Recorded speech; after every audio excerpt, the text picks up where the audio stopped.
In overcoming myths and objections in income properties, appraisers don't value high energy performance.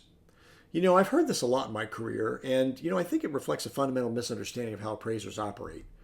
Let's talk about the appraisal process. In owner-occupied property, the appraiser can be educated on features that make the building more attractive, which may help support a higher appraisal using either the cost approach or the market comparison approach to appraisal. The cost approach, in layman's terms, is appraising what it would cost to build a building today, and then you subtract accumulated depreciation because, in fact, the building that's being appraised is not a brand new building.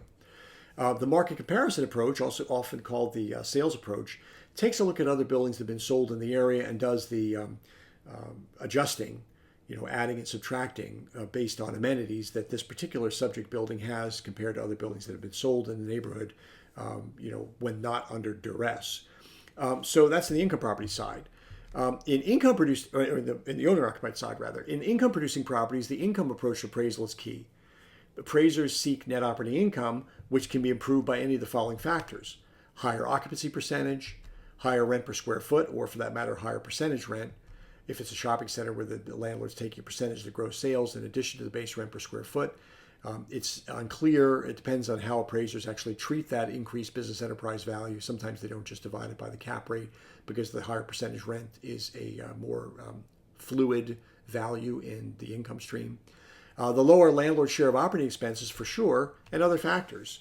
So if you do something that increases the net operating income, it's highly probable the appraiser is going to pick that up because they don't really care what caused the net operating income as long as they can make sure it's not a mistake.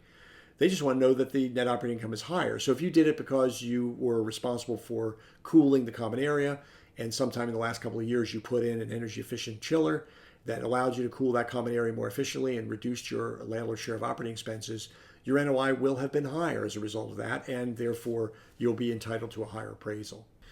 The higher NOI should support a higher appraisal because all the factors held constant. If you divide net operating income by cap rate and your NOI goes up, then all of a sudden the asset value goes up. Now, the technology that drove the NOI improvement is really less important. Okay, it's not about that. In the income property business, it's all about the NOI, the cap rate, the asset value. Now, we talked about the income approach to appraisal, the market comparison approach, and the cost approach. In the income approach to appraisal, there are actually two flavors of that. One is called the direct capitalization method, which is a quick and dirty method I've been referring to up to this point, where you take the NOI, net operating income, you divide it by a capitalization rate, and that's basically the rate of return that a real estate investor would like to receive on his or her investment if he or she bought the property all cash, and that gets you a rough estimate of what the building's worth. So it's NOI divided by cap rate equals asset value.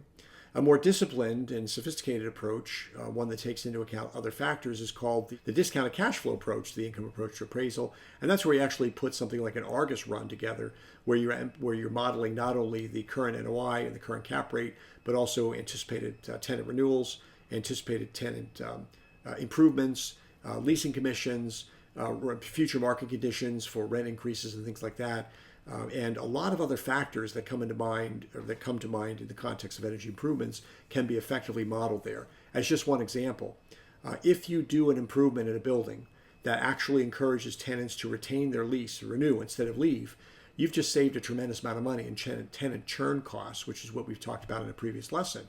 That would be reflected in the Argus model, and you get extra bonus points for that because now the building is worth more money because at a discounted cash flow valuation point, some years in the future, you're not having to spend that money that you had already budgeted to pay for that tenant churn, the leasing commission, tenant improvements, lag of vacancy, build-out vacancy, free rent period, etc.